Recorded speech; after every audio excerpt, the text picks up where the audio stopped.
ನಮಸ್ಕಾರ. ಮುಖ್ಯಾಂಶಗಳು. ಕೃಷಿ ಕಾಯ್ದೆಗಳಿಂದ ರೈತರಿಗೆ ಹೆಚ್ಚು ಅನುಕೂಲ, ರಾಜಕೀಯ ಕಾರಣಗಳಿಂದಾಗಿ ವಿರೋಧ, ಪ್ರಧಾನಿ ನರೇಂದ್ರ ಮೋದಿ. ಇದೇ 22ರಿಂದ ರಾಜ್ಯದಲ್ಲಿ 6ರಿಂದ 8ನೇ ತರಗತಿಗಳು ಆರಂಭ, 1ರಿಂದ 5ನೇ ತರಗತಿ ಆರಂಭಿಸುವ ಕುರಿತು ಶೀಘ್ರ ನಿರ್ಧಾರ, ಎಸ್ ಸುರೇಶ್ ಕುಮಾರ್. ಆತ್ಮನಿರ್ಭರ ಭಾರತ ಅಭಿಯಾನದಡಿ ಸ್ಥಳೀಯ ಗೊಂಬೆ ಉತ್ಪಾದನಾ ಕ್ಲಸ್ಟರ್ಗೆ ಉತ್ತೇಜನ, ಚನ್ನಪಟ್ಟಣ ಗೊಂಬೆ ಪ್ರದರ್ಶನಕ್ಕೆ ಮೆಚ್ಚುಗೆ, ಸಚಿವ ಪಿಯೂಷ್ ಗೋಯಲ್. ಹಾಗೂ ಚೆನ್ನೈ ಟೆಸ್ಟ್ ಕ್ರಿಕೆಟ್ 2ನೇ ಪಂದ್ಯದಲ್ಲಿ ಇಂಗ್ಲೆಂಡ್ ವಿರುದ್ಧ 317 ರನ್ಗಳ ಭರ್ಜರಿ ಗೆಲುವು ಸಾಧಿಸಿದ ಭಾರತ. ವಾರ್ತೆಗಳ ವಿವರ. ಮಾತೃಭೂಮಿಯ ರಕ್ಷಣೆಗಾಗಿ ಶ್ರಮಿಸಿದ ಮಹಾರಾಜ ಸುಹೇಲ್ ದೇವ್ ಅವರಂತಹ ಪರಾಕ್ರಮಿಗಳಿಗೆ ಸೂಕ್ತ ಗೌರವ ಸಲ್ಲಿಸುವ ಕೆಲಸ ಎನ್ಡಿಎ ಸರ್ಕಾರ ಮಾಡುತ್ತಿದೆ ಎಂದು ಪ್ರಧಾನಿ ನರೇಂದ್ರ ಮೋದಿ ಹೇಳಿದ್ದಾರೆ.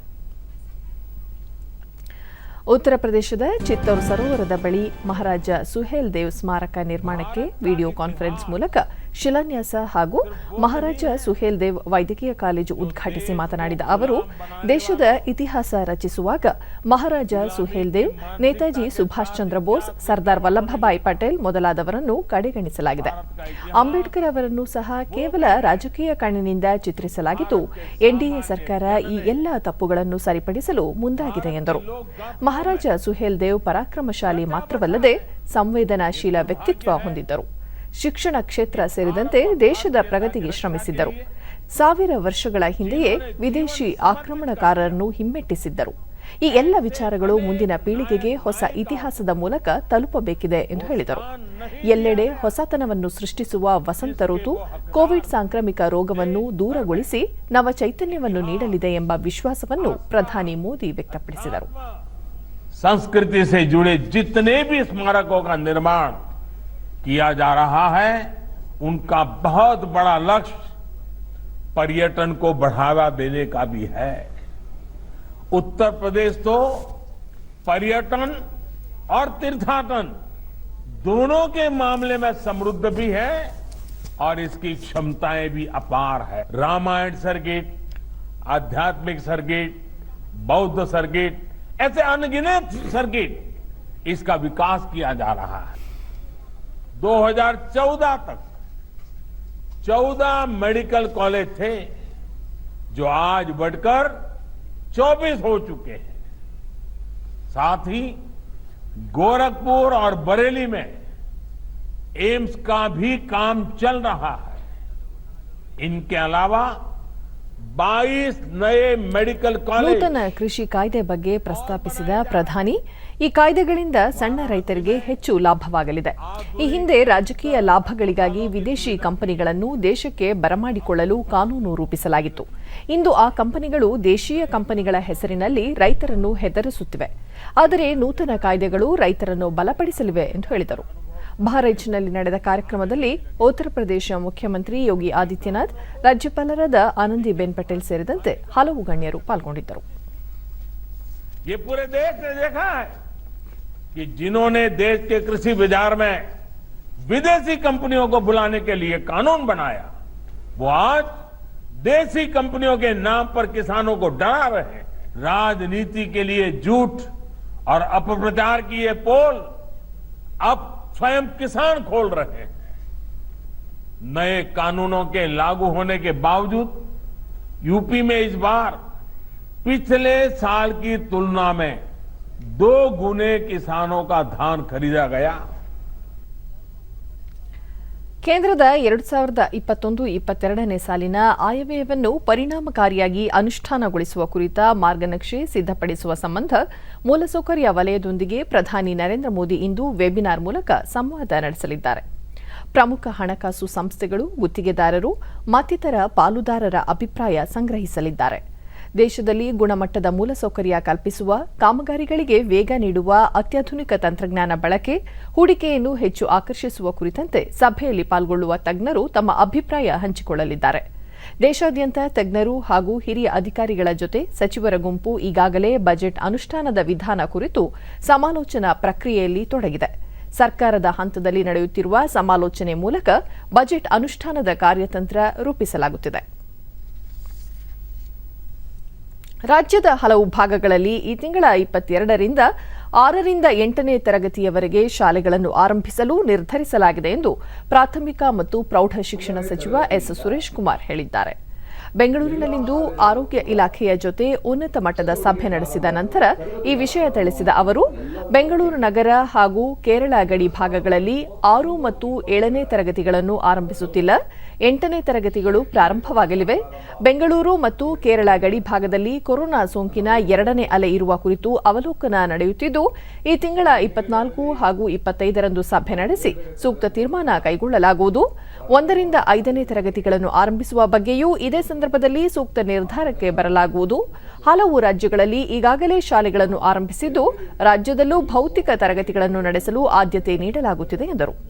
ಉಳಿದಂತೆ ಇದೇ 22ರಿಂದ ರಾಜ್ಯದ ಉಳಿದ ಭಾಗಗಳಲ್ಲಿ 6, 7 ಮತ್ತು 8ನೇ ತರಗತಿಗಳನ್ನು ಆರಂಭಿಸಲಾಗುತ್ತಿದೆ. ಶಾಲೆಗೆ ವಿದ್ಯಾರ್ಥಿಗಳು ಬರುವುದು ಕಡ್ಡಾಯವಲ್ಲ. ಆನ್ಲೈನ್ ಮೂಲಕವೂ ಶಿಕ್ಷಣ ಮುಂದುವರಿಸಬಹುದು ಎಂದರು. ಫೆಬ್ರವರಿ 22ನೇ ತಾರೀಕಿಂದ ನಮ್ಮ ರಾಜ್ಯದಲ್ಲಿ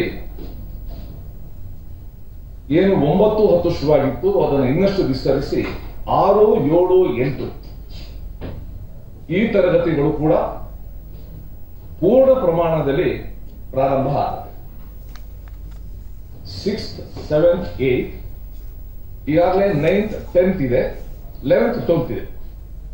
ಸೊ 6 to 8 ಏನು ವಿದ್ಯಾಗಮ ಅಂತ ನಾವು ಮಾಡ್ತಾ ಇದ್ವು, ಅದನ್ನ ನಾವು ತರಗತಿಗಳನ್ನಾಗಿ ಪರಿವರ್ತನೆ ಮಾಡಿ ಪೂರ್ಣಾವಧಿ ತರಗತಿಯನ್ನು ಮಾಡ್ತಾ ಇದ್ವಿ 22 ಫೆಬ್ರವರಿಯಿಂದ. ಆದರೆ ಬೆಂಗಳೂರು ನಗರ ಮತ್ತು ಕೇರಳ ರಾಜ್ಯದ ಗಡಿಭಾಗದ ಪ್ರದೇಶಗಳೇನಿದೆ, ನಾಟ್ ಡಿಸ್ಟ್ರಿಕ್ಟ್ಸ್, ಪ್ರದೇಶಗಳು, ಅಟ್ಯಾಚ್ಡ್ ತಾಲೂಕು ಇರ್ಬೋದು, ಅಟ್ಯಾಚ್ಡ್ ಊರಿರ್ಬೋದು, ಅಲ್ಲಿ 6, 7 ಶುರು ಮಾಡೋದಿಲ್ಲ, ಕೇವಲ 8ನೇ ತರಗತಿ ಪ್ರಾರಂಭ ಮಾಡ್ತಾ ಇದ್ದೀವಿ. ಬೆಂಗಳೂರು ವೈದ್ಯಕೀಯ ಕಾಲೇಜು ಹಾಗೂ ಸಂಶೋಧನಾ ಸಂಸ್ಥೆಯ ಘಟಿಕೋತ್ಸವ ಬೆಂಗಳೂರಿನಲ್ಲಿಂದು ನಡೆಯಿತು. ಆರೋಗ್ಯ ಮತ್ತು ಕುಟುಂಬ ಕಲ್ಯಾಣ ಸಚಿವ ಡಾ ಕೆ ಸುಧಾಕರ್ ಘಟಿಕೋತ್ಸವ ಉದ್ಘಾಟಿಸಿ ವಿದ್ಯಾರ್ಥಿಗಳಿಗೆ ಪದವಿ ಹಾಗೂ ಪದಕ ವಿತರಣೆ ಮಾಡಿದರು.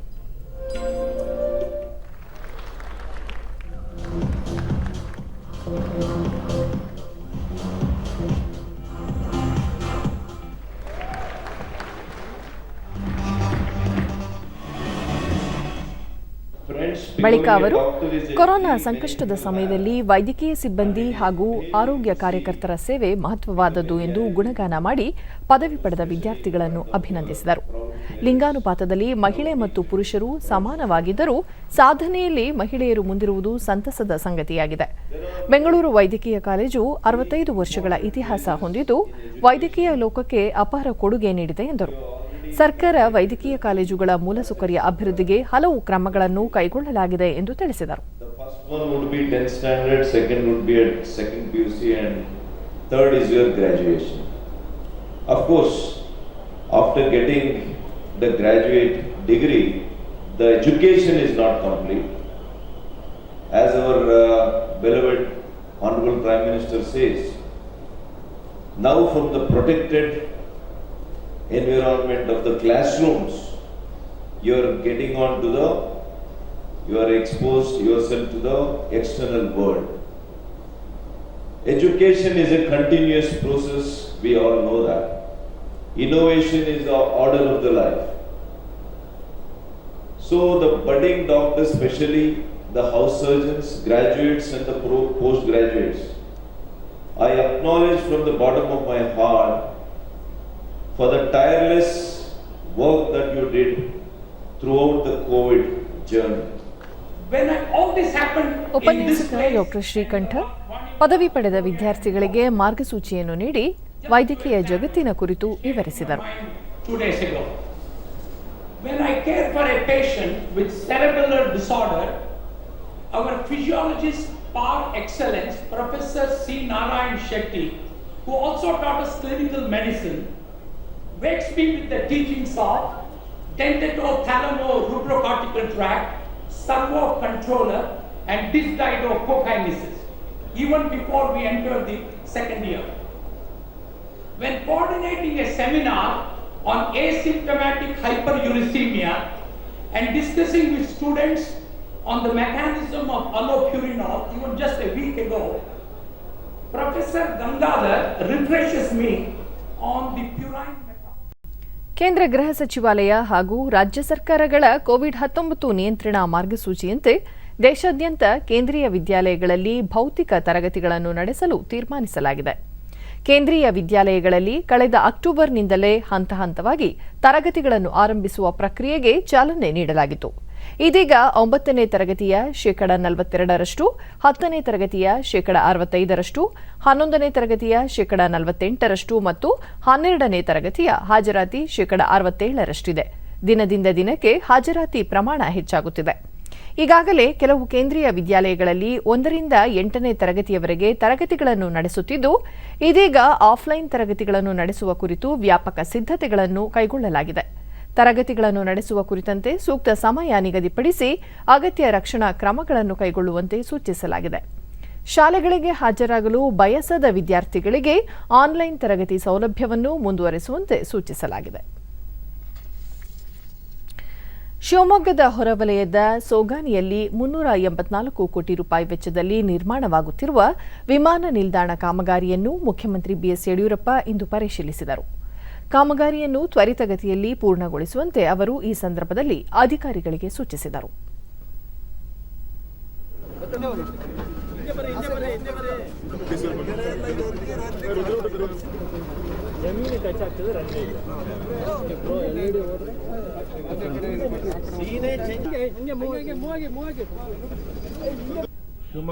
ಬಳಿಕ ಯಡಿಯೂರಪ್ಪ, ಇನ್ನೊಂದು ವರ್ಷದಲ್ಲಿ ಕಾಮಗಾರಿ ಪೂರ್ಣಗೊಂಡು ವಿಮಾನ ಹಾರಾಟ ಪ್ರಾರಂಭವಾಗಬೇಕು. ರಾತ್ರಿ ವೇಳೆ ವಿಮಾನ ತಂಗಲು ಸೂಕ್ತ ವ್ಯವಸ್ಥೆ ಕಲ್ಪಿಸಲಾಗುತ್ತಿದೆ. ಇದರಿಂದ ಈ ಭಾಗದ ಕೈಗಾರಿಕಾ ಅಭಿವೃದ್ಧಿಗೆ ಸಹಕಾರಿಯಾಗಲಿದೆ ಎಂದು ಆಶಯ ವ್ಯಕ್ತಪಡಿಸಿದರು. ಬಿಪಿಎಲ್ ಕಾರ್ಡ್ಗಳ ಬಗ್ಗೆ ಯಾವುದೇ ಚರ್ಚೆ ಅಗತ್ಯವಿಲ್ಲ. 2017ರ ಮಾರ್ಗಸೂಚಿಯಲ್ಲಿ ಯಾವುದೇ ಬದಲಾವಣೆ ಇಲ್ಲ.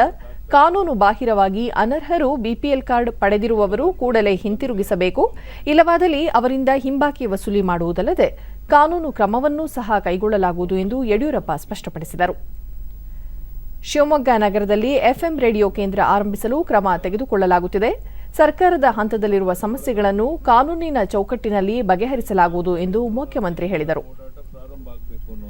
ಸಂಸದ ಬಿವೈ ರಾಘವೇಂದ್ರ ಹಾಗೂ ಹಿರಿಯ ಅಧಿಕಾರಿಗಳು ಈ ಸಂದರ್ಭದಲ್ಲಿ ಉಪಸ್ಥಿತರಿದ್ದರು. ಬಹುಶಃ ಇದರಿಂದ ಈ ಭಾಗದ ಒಂದು ಕೈಗಾರಿಕೆಗಳ ಚೇತನಕ್ಕೆ ಹೆಚ್ಚು ಒತ್ತನ್ನು ಕೊಂಡ್ರೆ ಆಗುತ್ತೆ. ಬಿಪಿಎಲ್ ಕಾರ್ಡ್ ಬಗ್ಗೆ ಚರ್ಚೆ ಮಾಡುವ ಅಗತ್ಯ ಇಲ್ಲ. ಮೊದಲು 2017ರಲ್ಲಿ ಏನೇನು ಸೂಚನೆಯನ್ನು ಯಾವ್ಯಾರು ಕೊಡಬೇಕು ಅಂತ ಹೇಳಿದ್ವೋ ಅವರು ಕೊಡೋದು ಮುಂದುವರಿಯುತ್ತೆ. ಯಾವುದೇ ವ್ಯತ್ಯಾಸ ಆಗೋದಿಲ್ಲ. ಆದರೆ ಶ್ರೀಮಂತರಿಗೆ ಅನಗತ್ಯವಾಗಿ ಬಿಪಿಎಲ್ ಕಾರ್ಡ್ ತಗೊಳ್ತಾ ಇರೋದು ನಿಲ್ಲಬೇಕು. ಅದಕ್ಕೆ ರಾಜ್ಯದ ಎಲ್ಲ ಜಿಲ್ಲಾಧಿಕಾರಿಗಳು ನಾನು ಸೂಚನೆ ಕೊಟ್ಟಿದ್ದೇನೆ. ಕಾನೂನು ಬಾಹಿರವಾಗಿ ಯಾರು ಬಿಪಿಎಲ್ ಕಾರ್ಡು ಹೊರಟಿದ್ದಾರೆ ಅವರು ವಾಪಸ್ ಕೊಡಬೇಕು. ಇಲ್ಲ ಅಂದರೆ ಅವ್ರ ಮೇಲೆ ಕಾನೂನಂತೆ ಕ್ರಮ ತಗೊಂಡು ಅವ್ರು ಹೆಚ್ಚುವರಿಯಾಗಿ ತಗೊಳ್ಳೋದ್ರ ಬಗ್ಗೆಯೂ ಸಹ ಹಣವನ್ನು ವಸೂಲು ಮಾಡಬೇಕು ಅಂತ ಡೈರೆಕ್ಷನ್ಸ್ ಕೊಟ್ಟಿದ್ದಾರೆ. ಅದಕ್ಕೆ ಯಾರು ಬಿಪಿಎಲ್ ಕಾರ್ಡ್ ಅಗತ್ಯ ಇಲ್ಲ ಅಂತ ಅವರು ವಾಲಂಟಿಯರ್ ಆಗಿ ವಾಪಸ್ ಕೊಡುವಂಥದ್ದು ಅವ್ರ ದೃಷ್ಟಿಯಿಂದ ಒಳ್ಳೆಯದು. ಅದನ್ನು ಮಾಡಬೇಕು ಅಂತ ವಿನಂತಿ ಮಾಡಿ. ಗ್ರಾಮ ಪಂಚಾಯಿತಿಗೆ ನೂತನವಾಗಿ ಆಯ್ಕೆಯಾಗಿರುವ ಸದಸ್ಯರುಗಳಿಗೆ ಸಾಮರ್ಥ್ಯ ಅಭಿವೃದ್ಧಿ ಕಾರ್ಯಾಗಾರವನ್ನು ಬೆಂಗಳೂರಿನಿಂದ ಇಂದು ವಿಡಿಯೋ ಕಾನ್ಫರೆನ್ಸ್ ಮೂಲಕ ಆಯೋಜಿಸಲಾಗಿತ್ತು. ಗ್ರಾಮೀಣಾಭಿವೃದ್ಧಿ ಮತ್ತು ಪಂಚಾಯತ್ ರಾಜ್ ಸಚಿವ ಕೆಎಸ್ ಈಶ್ವರಪ್ಪ ಕಾರ್ಯಕ್ರಮ ಉದ್ಘಾಟಿಸಿ, ಕೇಂದ್ರ ಮತ್ತು ರಾಜ್ಯ ಸರ್ಕಾರಗಳು ಪಂಚಾಯತ್ ರಾಜ್ ವ್ಯವಸ್ಥೆಗೆ ಹೆಚ್ಚಿನ ಬಲ ತುಂಬಿದ್ದು, ಸರ್ಕಾರದಿಂದ ಬರುವ ಅನುದಾನಗಳನ್ನು ಸದ್ಬಳಕೆ ಮಾಡಿಕೊಂಡು ಉತ್ತಮ ರೀತಿಯಲ್ಲಿ ಅಭಿವೃದ್ಧಿ ಕಾಮಗಾರಿಗಳನ್ನು ಕೈಗೊಳ್ಳಬೇಕು ಎಂದರು. ರಾಜ್ಯದ 6,010 ಗ್ರಾಮ ಪಂಚಾಯಿತಿಗಳಲ್ಲಿ 50%ಕ್ಕೂ ಹೆಚ್ಚು ಮಹಿಳಾ ಪ್ರಾತಿನಿಧ್ಯವಿದ್ದು, ಮಹಿಳೆಯರು ನಾಯಕಿಯರಾಗಿ ಹೊರಹೊಮ್ಮಬೇಕು. ಅಭಿವೃದ್ಧಿಗಾಗಿ ತಂತ್ರಜ್ಞಾನ ಬಳಕೆ ಹೆಚ್ಚು ಮಾಡುತ್ತಿದ್ದು, ಪಂಚಾಯತ್ ಸದಸ್ಯರಿಗೆ ಯೂಟ್ಯೂಬ್ ವಾಹಿನಿ ಮೂಲಕ ನಿರಂತರ ತರಬೇತಿ ಕಾರ್ಯಕ್ರಮ ಜಾರಿಗೊಳಿಸಲಾಗುವುದು ಎಂದರು. ಬೇರೆ ಬೇರೆ ಯೋಜನೆ ಮುಖಾಂತರ ಬೇರೆ ಬೇರೆ ಹಣಗಳು ಅವರು ಸಿಗ್ತಾ ಹೋಗುತ್ತೆ ಮತ್ತು ಅವರು ಸ್ವತಂತ್ರವಾಗಿ ಅವರವ್ರ ಗ್ರಾಮ ಪಂಚಾಯತಿನಲ್ಲಿ ಟ್ಯಾಕ್ಸ್ ಮುಖಾಂತರ ಕೂಡ ಆದಾಯ ಮಾಡ್ಕೊಳ್ಳೋಕ್ಕೂ ಅವ್ರಿಗೆ ಅವಕಾಶ ಇರುತ್ತೆ. ಸುಮಾರು ಒಂದೊಂದು ಗ್ರಾಮ ಪಂಚಾಯತಿಗೆ 1 ಕೋಟಿಯಿಂದ 1.5 ಕೋಟಿ ತನಕ ಕೂಡ ಯಾವುದೇ ಗ್ರಾಮ ಪಂಚಾಯತ್ ಕಡಿಮೆ ಇದ್ದಂಗೆ ಹಣ ಸಿಗುತ್ತೆ. ದೇಶಕ್ಕೆ ಸ್ವಾತಂತ್ರ್ಯ ಲಭಿಸಿ 75 ವರ್ಷ ತುಂಬುತ್ತಿರುವ ಹಿನ್ನೆಲೆಯಲ್ಲಿ ಸ್ವಾತಂತ್ರ್ಯೋತ್ಸವದ ವಜ್ರ ಮಹೋತ್ಸವ ಆಚರಣೆ ಸಂದರ್ಭದಲ್ಲಿ ಪಂಚಾಯತ್ ರಾಜ್ ಕ್ಷೇತ್ರಗಳಿಗೆ ಸಂಬಂಧಿಸಿದಂತೆ ಹೊಸ ಯೋಜನೆಗಳನ್ನು ಜಾರಿಗೆ ತರಲಾಗುವುದು. ಗ್ರಾಮ ಪಂಚಾಯತ್ನ ಮುಖ್ಯ ಕಾರ್ಯನಿರ್ವಹಣಾಧಿಕಾರಿಗಳು ಪ್ರತಿದಿನ ಒಂದೆರಡು ಗ್ರಾಮೀಣ ಪ್ರದೇಶಗಳಿಗೆ ಭೇಟಿ ನೀಡಿ ಆಡಳಿತ ವ್ಯವಸ್ಥೆ ಚುರುಕುಗೊಳಿಸಲು ಪ್ರಯತ್ನಿಸಬೇಕು ಎಂದು ಅಧಿಕಾರಿಗಳಿಗೆ ಸೂಚನೆ ನೀಡಿದರು. ರಾಜ್ಯದ 285 ಕೇಂದ್ರಗಳಲ್ಲಿ 850 ಸಂಪನ್ಮೂಲ ವ್ಯಕ್ತಿಗಳೊಂದಿಗೆ ಈ ತರಬೇತಿ ಕಾರ್ಯಾಗಾರವನ್ನು ನಡೆಸಲಾಗುವುದು ಹಾಗೂ ಪಂಚಾಯಿತಿ ಅಧ್ಯಕ್ಷರು ಹಾಗೂ ಉಪಾಧ್ಯಕ್ಷರಿಗೆ ತರಬೇತಿಯನ್ನು ನೀಡಲಾಗುವುದು ಎಂದು ಹೇಳಿದರು. ಹಾಗಾಗಿ ಗ್ರಾಮ ಪಂಚಾಯತಿ ಜಿಲ್ಲಾ ಪಂಚಾಯತಿ ಅಷ್ಟೇ ಸಾಕು ಅನ್ನೋ ಅಭಿಪ್ರಾಯ ಎಲ್ಲರದ್ದು ಬಂದಿದೆ. ಆದರೂ ಕೂಡ ನಾವು ವಿಧಾನಮಂಡಲದಲ್ಲಿ ಚರ್ಚೆ ಮಾಡಿ ಒಂದು ರೆಸಲ್ಯೂಷನ್ ಮಾಡಿ ಕೇಂದ್ರ ಸರ್ಕಾರಕ್ಕೆ ಕಳಿಸಬೇಕು ಅನ್ನೋ ಚರ್ಚೆಗಳು ಈಗಾಗಲೇ ಮಾಡಿದ್ವಿ. ಮುಂದಿನ ಅಧಿವೇಶನದಲ್ಲಿ ಅದನ್ನು ಚರ್ಚೆನೂ ಮಾಡ್ತೇವೆ. ಇದೇನಾಗುತ್ತೆ, ಕರ್ನಾಟಕ ರಾಜ್ಯ ಒಂದೇನೆ ಈ ಗ್ರಾಮ ಪಂಚಾಯತಿ ಜಿಲ್ಲಾ ಪಂಚಾಯತಿ ಸಾಕು, ತಾಲೂಕ್ ಪಂಚಾಯತಿ ಬೇಡ ಅಂತ ನಾವು ತೀರ್ಮಾನ ಮಾಡಿದ್ರೆ ಇದಾಗಲ್ಲ. ಸಂವಿಧಾನಬದ್ಧವಾಗಿ 3-tier ಸಿಸ್ಟಮ್ ಇರಬೇಕು ಅಂತಲೇ ತೀರ್ಮಾನ ಆಗಿದೆ. ಹಾಗಾಗಿ ಇದೇನೇ ತಿದ್ದುಪಡಿ ಆಗಬೇಕಾದ್ರೂ ಕೂಡ ಸಂವಿಧಾನ ತಿದ್ದುಪಡಿ ಆಗಬೇಕು, ಕೇಂದ್ರ ಸರ್ಕಾರದೇ ಆಗಬೇಕು, ಎಲ್ಲ ರಾಜ್ಯಗಳ ಅಭಿಪ್ರಾಯನೂ ಅವ್ರು ತಗೋಬೇಕು. ಸರಕು ಮತ್ತು ಸೇವಾ ತೆರಿಗೆ ಜಿಎಸ್ಟಿ ಜಾರಿಯಲ್ಲಿನ ಸಾಧಕ ಬಾಧಕಗಳ ಕುರಿತು ಕರ್ನಾಟಕ ವಾಣಿಜ್ಯ ಮತ್ತು ಕೈಗಾರಿಕಾ ಮಹಾಸಂಸ್ಥೆ ಎಫ್ಕೆಸಿಸಿಐ ಪ್ರತಿನಿಧಿಗಳೊಂದಿಗೆ ಗೃಹ ಸಚಿವ ಬಸವರಾಜ ಬೊಮ್ಮಾಯಿ ಬೆಂಗಳೂರಿನಲ್ಲಿ ಸಮಾಲೋಚನೆ ನಡೆಸಿದರು. ಈ ಸಂದರ್ಭದಲ್ಲಿ ಅವರು ವ್ಯಾಪಾರದಲ್ಲಿ ಲಾಭ ನಷ್ಟದ ಜೊತೆಗೆ ಮೌಲ್ಯಗಳೂ ಇರಬೇಕು, ಜಿಎಸ್ಟಿ ಅನುಷ್ಠಾನದಲ್ಲಿನ ಸಮಸ್ಯೆಗಳನ್ನು ನಿವಾರಿಸಲು ಸರ್ಕಾರ ಗಮನ ಹರಿಸಲಿದೆ ಎಂದು ಹೇಳಿದರು. ನೀವು ನಿಮ್ಮ ದೇಶದ ಶೋರನ್ನು ಬಿಟ್ಟು ಅಂದರೆ ಸಿಯನ್ನು ಬಿಟ್ಟು ಮುಂದೆ ಹೋದರೆ ಅವಾಗ ಮಾತ್ರ ನಿಮಗೆ ಟ್ರೇಡ್ ಮಾಡೋಕ್ಕೆ ಸಾಧ್ಯ ಇತ್ತು. ಹೀಗಾಗಿ ಆ ಅಡ್ವೆಂಚರು ಅವರಿಗೆ ಭಾಳಷ್ಟು ಲಾಭವನ್ನು ಕೊಡ್ತು. ರಾಜಕೀಯವಾಗಿ, ವ್ಯಾಪಾರ ದೃಷ್ಟಿಯಿಂದ ಇಡೀ ಜಗತ್ತಿನ ಮೇಲೆ ಹಿಡಿತ ಸಾಧ್ಯ. ಇವತ್ತು ಜಮೀನು ಇದ್ದವ್ರದ್ದು ಕಾಲ ಅಲ್ಲ, ಇವತ್ತು ಕ್ಯಾಪಿಟಲ್ ಇದ್ದವ್ರದ್ದು ಕಾಲ ಅಲ್ಲ. ಆದರೆ ಇವತ್ತು ಯಾರ ಹತ್ರ ನಾಲೆಜ್ ಇದೆ ಅವ್ರದ್ದು ಇದು ಕಾಲ. 21st century belongs to the knowledge. ಈ ಸಂದರ್ಭದಲ್ಲಿ ಜಿಎಸ್ಟಿ ಸುಧಾರಣೆ ಕುರಿತು ಸಚಿವ ಬೊಮ್ಮಾಯಿ ಅವರಿಗೆ ಸಂಸ್ಥೆ ಮನವಿ ಪತ್ರ ಸಲ್ಲಿಸಿತು. ಮಧ್ಯಪ್ರದೇಶದ ರಾಂಪುರದಲ್ಲಿ ಇಂದು ನಡೆದ ಭೀಕರ ಅಪಘಾತದಲ್ಲಿ 35 ಮಂದಿ ಮೃತಪಟ್ಟಿದ್ದಾರೆ. 54 ಯಾತ್ರಿಕರಿದ್ದ ಬಸ್ ಚಾಲಕನ ನಿಯಂತ್ರಣ ತಪ್ಪಿ ಬಾಣಸಾಗರ ಕಾಲುವೆಗೆ ಉರುಳಿದ ಪರಿಣಾಮ ಈ ದುರ್ಘಟನೆ ಸಂಭವಿಸಿದೆ.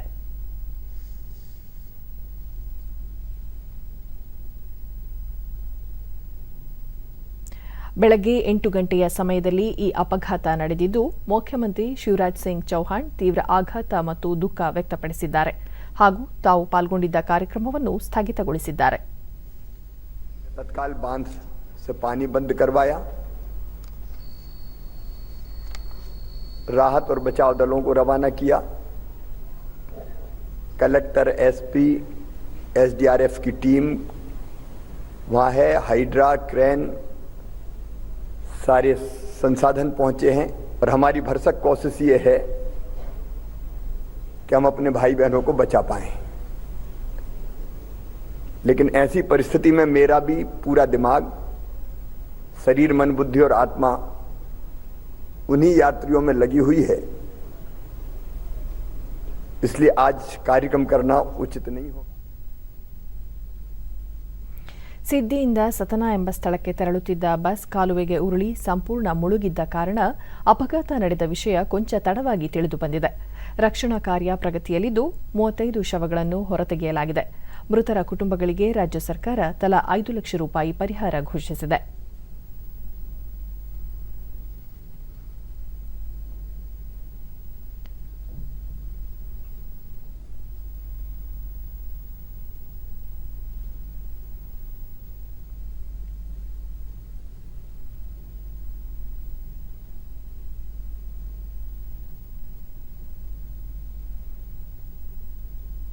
ದುರ್ಘಟನೆ ಕುರಿತು ರಾಷ್ಟ್ರಪತಿ ರಾಮನಾಥ್ ಕೋವಿಂದ್ ಟ್ವಿಟರ್ ಮೂಲಕ ತೀವ್ರ ದುಃಖ ವ್ಯಕ್ತಪಡಿಸಿ ಅಪಘಾತದಲ್ಲಿ ತಮ್ಮ ಪ್ರೀತಿ ಪಾತ್ರರನ್ನು ಕಳೆದುಕೊಂಡವರಿಗೆ ಸಾಂತ್ವನ ಹೇಳಿ ಗಾಯಾಳುಗಳು ಶೀಘ್ರ ಗುಣಮುಖರಾಗಲೆಂದು ಪ್ರಾರ್ಥಿಸುವೆ ಎಂದಿದ್ದಾರೆ.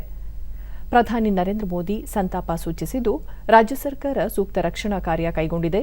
ಪ್ರಧಾನಿ ರಾಷ್ಟ್ರೀಯ ವಿಪತ್ತು ಪರಿಹಾರ ನಿಧಿಯಿಂದ ಮೃತರ ಕುಟುಂಬಕ್ಕೆ ತಲಾ 2 ಲಕ್ಷ ರೂಪಾಯಿ, ಗಾಯಾಳುಗಳ ಚಿಕಿತ್ಸೆಗೆ ತಲಾ 50,000 ರೂಪಾಯಿ ನೀಡಲಾಗುವುದು ಎಂದು ಟ್ವೀಟ್ ಮೂಲಕ ತಿಳಿಸಿದ್ದಾರೆ.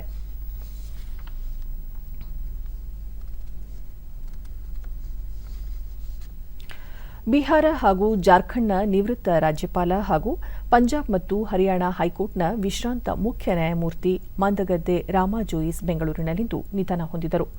ಅವರಿಗೆ 89 ವರ್ಷ ವಯಸ್ಸಾಗಿತ್ತು. ಲವಲವಿಕೆಯಿಂದ ಇದ್ದ ರಾಮಾ ಜೋಯಿಸ್ ಅವರು ಇಂದು ಬೆಳಗ್ಗೆ 7 ನಿಮಿಷದ ಸಮಯದಲ್ಲಿ ತೀವ್ರ ಹೃದಯಾಘಾತದಿಂದ ಮೃತಪಟ್ಟಿರುವುದಾಗಿ ಅವರ ಕುಟುಂಬ ಮೂಲಗಳು ತಿಳಿಸಿವೆ. ಇಂದು ಸಂಜೆ ಚಾಮರಾಜಪೇಟೆಯ ಚಿತಾಗಾರದಲ್ಲಿ ಅವರ ಪಾರ್ಥಿವ ಶರೀರದ ಅಂತ್ಯ ಸಂಸ್ಕಾರ ನೆರವೇರಿಸಲಾಗುವುದು ಎಂದು ಅವರ ಪುತ್ರ ಎಂಆರ್ ಶೈಲೇಂದ್ರ ಡಿಡಿ ನ್ಯೂಸ್ಗೆ ತಿಳಿಸಿದ್ದಾರೆ. ವೃತ್ತಿಯಲ್ಲಿ ವಕೀಲರಾಗಿದ್ದ ಅವರು ಬಿಜೆಪಿಯಿಂದ ರಾಜ್ಯಸಭೆ ಸದಸ್ಯರಾಗಿಯೂ ಆಯ್ಕೆಯಾಗಿದ್ದರು. 1931ರ ಜುಲೈ 27ರಂದು ಜನಿಸಿದ ರಾಮಾ ಜೋಯಿಸ್ ಕಾನೂನು ಶಿಕ್ಷಣದಲ್ಲಿ ಹೊಸ ಛಾಪು ಮೂಡಿಸಿದ್ದರು.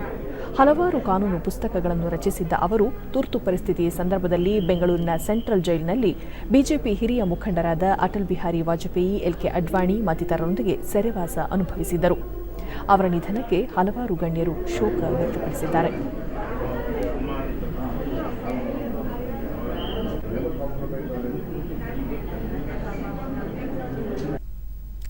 ಪ್ರಧಾನಿ ನರೇಂದ್ರ ಮೋದಿ ತಮ್ಮ ಟ್ವೀಟ್ ಸಂದೇಶದಲ್ಲಿ ರಾಮಾ ಜೋಯಿಸ್ ಉನ್ನತ ಬೌದ್ಧಿಕ ಮತ್ತು ನ್ಯಾಯಶಾಸ್ತ್ರಜ್ಞರಾಗಿದ್ದರು. ಅವರ ಶ್ರೀಮಂತ ಬುದ್ಧಿಶಕ್ತಿ ಮತ್ತು ಪ್ರಜಾಪ್ರಭುತ್ವವನ್ನು ಬಲಪಡಿಸಲು ನೀಡಿದ ಕೊಡುಗೆ ಅತ್ಯಂತ ಮಹತ್ವದ್ದಾಗಿದೆ. ಅವರ ನಿಧನ ತಮಗೆ ಬೇಸರ ತರಿಸಿದೆ. ಅವರ ಕುಟುಂಬ ಮತ್ತು ಅಭಿಮಾನಿಗಳ ದುಃಖದಲ್ಲಿ ನಾನೂ ಸಹ ಭಾಗಿ ಎಂದಿದ್ದಾರೆ. ಮುಖ್ಯಮಂತ್ರಿ ಬಿಎಸ್ ಯಡಿಯೂರಪ್ಪ ರಾಮಾ ಜೋಯಿಸ್ ಅವರು ಸಂವಿಧಾನದ ಕುರಿತು ಬೆಳಕು ಚೆಲ್ಲುವ ಪ್ರಯತ್ನ ಅನನ್ಯವಾಗಿತ್ತು. ಅವರ ನಿಧನದಿಂದ ನಾಡು ಒಬ್ಬ ಶ್ರೇಷ್ಠ ಚಿಂತಕನನ್ನು ಕಳೆದುಕೊಂಡಂತಾಗಿದೆ ಎಂದು ಹೇಳಿದ್ದಾರೆ. ದೇಶದಲ್ಲಿ ಕೋವಿಡ್-19 ಸೋಂಕಿತರ ಸಂಖ್ಯೆಯಲ್ಲಿ ಗಣನೀಯ ಇಳಿಕೆ ಕಂಡುಬಂದಿದೆ. ಕಳೆದ 24 ಗಂಟೆಗಳಲ್ಲಿ ಹೊಸದಾಗಿ 9,121 ಕೊರೋನಾ ಸೋಂಕು ಪ್ರಕರಣಗಳು ದೃಢಪಟ್ಟಿವೆ. ಇದರೊಂದಿಗೆ ಕೋವಿಡ್-19 ಸೋಂಕಿತ ಪ್ರಕರಣಗಳ ಒಟ್ಟು ಸಂಖ್ಯೆ 1,09,25,710ಕ್ಕೆ ಏರಿಕೆಯಾಗಿದೆ. ದೇಶದಲ್ಲಿ ಒಟ್ಟು 1,36,872 ಸಕ್ರಿಯ ಪ್ರಕರಣಗಳಿದ್ದು, ಈ ಪ್ರಮಾಣ ಶೇಕಡಾ 1.25ಕ್ಕೆ ಇಳಿಕೆಯಾಗಿದೆ. ಇದುವರೆಗೂ ಒಟ್ಟು 1,06,33,025 ಮಂದಿ ಗುಣಮುಖರಾಗಿದ್ದು, ಚೇತರಿಕೆ ದರ ಶೇಕಡಾ 97.32ರಲ್ಲಿದೆ. ದೇಶದಲ್ಲಿ ಈವರೆಗೆ 1,55,813 ಮಂದಿ ಸಾವನ್ನಪ್ಪಿದ್ದು, ಮರಣ ಪ್ರಮಾಣ ಶೇಕಡಾ 1.43ರಷ್ಟಿದೆ. ದೇಶದಲ್ಲಿ ಕೋವಿಡ್ ಲಸಿಕೆ ಪಡೆದವರ ಒಟ್ಟು ಸಂಖ್ಯೆ 82,63,858ಕ್ಕೆ ಏರಿಕೆಯಾಗಿದೆ. ದೇಶಾದ್ಯಂತ ಕಳೆದ ಮಧ್ಯರಾತ್ರಿಯಿಂದ ರಾಷ್ಟ್ರೀಯ ಹೆದ್ದಾರಿಗಳ ಎಲ್ಲ ಟೋಲ್ ಪ್ಲಾಜಾಗಳಲ್ಲಿ ಫಾಸ್ಟ್ಯಾಗ್ ಬಳಕೆ ಕಡ್ಡಾಯವಾಗಿ ಜಾರಿಯಾಗಿದೆ. ಒಂದು ವೇಳೆ ಫಾಸ್ಟ್ಯಾಗ್ ಇಲ್ಲದೆ ಸಂಚರಿಸಿದರೆ ವಾಹನಗಳ ಚಾಲಕರು, ಮಾಲೀಕರು ನಿಗದಿತ ಶುಲ್ಕಕ್ಕಿಂತ ದುಪ್ಪಟ್ಟು ಮೊತ್ತವನ್ನು ಪಾವತಿಸಬೇಕಾಗುತ್ತದೆ ಎಂದು ಕೇಂದ್ರ ರಸ್ತೆ ಸಾರಿಗೆ ಮತ್ತು ಹೆದ್ದಾರಿ ಸಚಿವಾಲಯ ತಿಳಿಸಿದೆ. ಶುಲ್ಕ ಸಂಗ್ರಹದ ವ್ಯಾಪ್ತಿಗೆ ಬರುವ ಎಲ್ಲ ಹೆದ್ದಾರಿ ರಸ್ತೆಗಳನ್ನು ಫಾಸ್ಟ್ಯಾಗ್ ಮಾರ್ಗ ಎಂದು ಪರಿಗಣಿಸಲಾಗಿದೆ. 2008ರ ರಾಷ್ಟ್ರೀಯ ಹೆದ್ದಾರಿ ಶುಲ್ಕ ನಿಯಮಗಳ ಅನ್ವಯ ಫಾಸ್ಟ್ಯಾಗ್ ಇಲ್ಲದೆ ಅಥವಾ ಕಾರ್ಯನಿರ್ವಹಿಸದ ಫಾಸ್ಟ್ಯಾಗ್ ಇದ್ದರೂ ವಾಹನಗಳ ಮಾಲೀಕರು ದುಪ್ಪಟ್ಟು ದಂಡ ತೆರಬೇಕಾಗುತ್ತದೆ. ಈ ಹಿಂದೆ ಜನವರಿ 1ರಿಂದಲೇ ಜಾರಿಗೆ ಬರುವಂತೆ ಫಾಸ್ಟ್ಯಾಗ್ ಬಳಸುವುದನ್ನು ಕಡ್ಡಾಯಗೊಳಿಸಲಾಗಿತ್ತು. ಬಳಿಕ ಅದನ್ನು ಫೆಬ್ರವರಿ 15ಕ್ಕೆ ಮುಂದೂಡಲಾಗಿತ್ತು.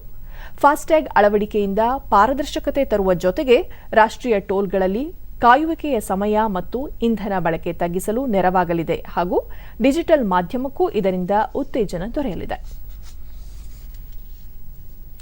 ಚನ್ನಪಟ್ಟಣದ ರೈಲ್ವೆ ನಿಲ್ದಾಣದಲ್ಲಿ ಚನ್ನಪಟ್ಟಣ ಗೊಂಬೆಗಳ ಪ್ರದರ್ಶನ ಮಾಡುವ ಮೂಲಕ ಭಾರತೀಯ ಸಂಪ್ರದಾಯ ಗೊಂಬೆಗಳು ಮತ್ತು ಪ್ರತಿಭೆಯ ಪ್ರದರ್ಶನಕ್ಕೆ ಉತ್ತಮ ಕ್ರಮ ಕೈಗೊಳ್ಳಲಾಗಿದೆ ಎಂದು ಪ್ರಧಾನಿ ನರೇಂದ್ರ ಮೋದಿ ಹೇಳಿದ್ದಾರೆ. ರೈಲ್ವೆ ಸಚಿವ ಪಿಯೂಷ್ ಗೋಯಲ್ ಅವರು ಮಾಡಿರುವ ಟ್ವೀಟ್ ಅನ್ನು ಪ್ರಧಾನಿ ನರೇಂದ್ರ ಮೋದಿ ರೀಟ್ವೀಟ್ ಮಾಡಿದ್ದಾರೆ. ಚನ್ನಪಟ್ಟಣ ರೈಲ್ವೆ ನಿಲ್ದಾಣದಲ್ಲಿ ದೇಶೀಯ ಗೊಂಬೆಗಳು ಮತ್ತು ಕರಕುಶಲ ವಸ್ತುಗಳ ಪ್ರದರ್ಶನ ಕುರಿತಾದ ಚಿತ್ರಗಳನ್ನು ಪಿಯೂಷ್ ಗೋಯಲ್ ಟ್ವೀಟ್ ಮಾಡಿದ್ದು, ಆತ್ಮನಿರ್ಭರ ಭಾರತ್ನಡಿ ಸ್ಥಳೀಯ ಗೊಂಬೆ ಉತ್ಪಾದನಾ ಕ್ಲಸ್ಟರ್ಗೆ ಇದು ಉತ್ತೇಜನ ನೀಡುತ್ತದೆ ಎಂದು ಅವರು ತಿಳಿಸಿದ್ದಾರೆ.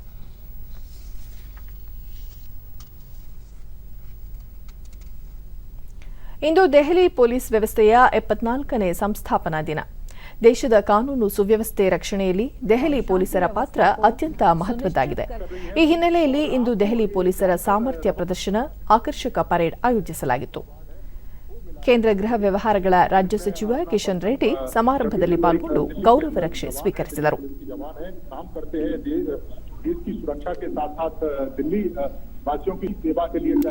ಸೈಕಲ್ ಮತ್ತು ಬೈಕ್ ರ್ಯಾಲಿ ಗಮನ ಸೆಳೆಯಿತು.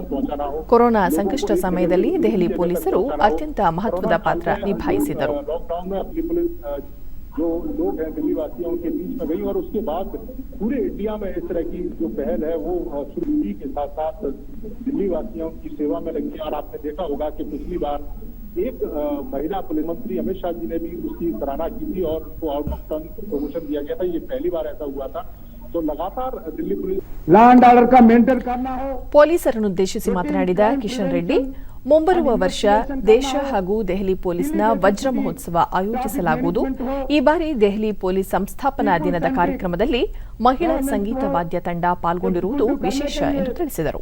सिटीजन सेंट्रिक सर्विस को इम्प्लीमेंट करना के हो, इंपॉर्टेंट दिनों फेस्टिवल जुड़े हुए स्पेशल ड्यूटी हो, राजनीतिक दलों का बड़ा पैमाने से गतिविधियां हो, लगातार फॉरेन डिग्निटरीज का विजिट्स हो या इमरजेंसी सिचुएशन हो, दिल्ली पुलिस ने हमेशा दिल्ली को और दिल्ली में रहने वाले, दिल्ली के प्रतिदिन आने वाले विजिटर्स हो, नागरिकों को प्रथम व्यक्ति से सेल्फलेस सर्विस प्रतिबिंबित दिखाते हैं.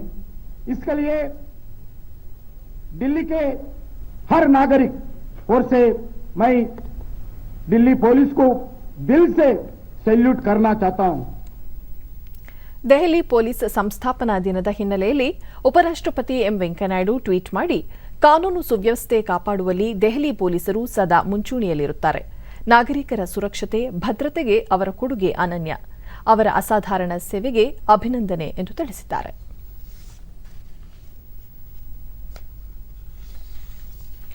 ಚೆನ್ನೈನ ಚೆಪಾಕ್ ಕ್ರೀಡಾಂಗಣದಲ್ಲಿ ನಡೆದ 2ನೇ ಟೆಸ್ಟ್ ಕ್ರಿಕೆಟ್ ಪಂದ್ಯದಲ್ಲಿ ಇಂಗ್ಲೆಂಡ್ ವಿರುದ್ಧ ಭಾರತ 317 ರನ್ಗಳ ಭರ್ಜರಿ ಗೆಲುವು ಸಾಧಿಸಿದೆ. 482 ರನ್ಗಳ ಬೃಹತ್ ಗೆಲುವಿನ ಗುರಿ ಬೆನ್ನತ್ತಿದ ಇಂಗ್ಲೆಂಡ್ 164 ರನ್ಗಳಿಗೆ ಸರ್ವಪತನ ಕಂಡಿತು. ಅಕ್ಷರ್ ಪಟೇಲ್ ಮಾರಕ ದಾಳಿಗೆ ನಲುಗಿದ ಇಂಗ್ಲೆಂಡ್ ಬಹುಬೇಗನೆ ತನ್ನ ವಿಕೆಟ್ಗಳನ್ನು ಕಳೆದುಕೊಂಡಿತು. ಅಕ್ಷರ್ ಪಟೇಲ್ 60 ರನ್ಗಳಿಗೆ 5 ವಿಕೆಟ್ ಉರುಳಿಸಿದರು. ರವಿಚಂದ್ರನ್ ಅಶ್ವಿನ್ 3, ಕುಲ್ದೀಪ್ ಯಾದವ್ 2 ವಿಕೆಟ್ ಕಬಳಿಸಿದರು. ಇಂಗ್ಲೆಂಡ್ ಪರ ಮೋಹಿನ್ ಅಲಿ ಗರಿಷ್ಠ ಮೊತ್ತ 43 ಗಳಿಸಿದ್ದು, ಉಳಿದಂತೆ ನಾಯಕ Joe Root 33, Daniel Lawrence 26, Rory Burns 25 run ಗಳಿಸಿದರು. ಚೆನ್ನೈನಲ್ಲಿ ನಡೆದ ಪ್ರಥಮ ಟೆಸ್ಟ್ ಪಂದ್ಯದಲ್ಲಿ ಭಾರತ ತಂಡ ಇಂಗ್ಲೆಂಡ್ ವಿರುದ್ಧ ಸೋಲನುಭವಿಸಿತ್ತು. 4 ಪಂದ್ಯಗಳ ಸರಣಿಯಲ್ಲಿ ಇದೀಗ 1-1 ಅಂತರದಲ್ಲಿ ಸಮಬಲ ಸಾಧಿಸಿದೆ. ಕೊನೆಯಲ್ಲಿ ಮತ್ತೊಮ್ಮೆ ಮುಖ್ಯಾಂಶಗಳು. ಕೃಷಿ ಕಾಯ್ದೆಗಳಿಂದ ರೈತರಿಗೆ ಹೆಚ್ಚು ಅನುಕೂಲ, ರಾಜಕೀಯ ಕಾರಣಗಳಿಂದಾಗಿ ವಿರೋಧ, ಪ್ರಧಾನಿ ನರೇಂದ್ರ ಮೋದಿ. ಇದೇ 22ರಿಂದ ರಾಜ್ಯದಲ್ಲಿ 6ರಿಂದ 8ನೇ ತರಗತಿಗಳು ಆರಂಭ, 1ರಿಂದ 5ನೇ ತರಗತಿ ಆರಂಭಿಸುವ ಕುರಿತು ಶೀಘ್ರ ನಿರ್ಧಾರ, ಎಸ್ ಸುರೇಶ್ ಕುಮಾರ್. ಆತ್ಮನಿರ್ಭರ ಭಾರತ ಅಭಿಯಾನದಡಿ ಸ್ಥಳೀಯ ಗೊಂಬೆ ಉತ್ಪಾದನಾ ಕ್ಲಸ್ಟರ್ಗೆ ಉತ್ತೇಜನ, ಚನ್ನಪಟ್ಟಣ ಗೊಂಬೆ ಪ್ರದರ್ಶನಕ್ಕೆ ಮೆಚ್ಚುಗೆ, ಸಚಿವ ಪಿಯೂಷ್ ಗೋಯಲ್.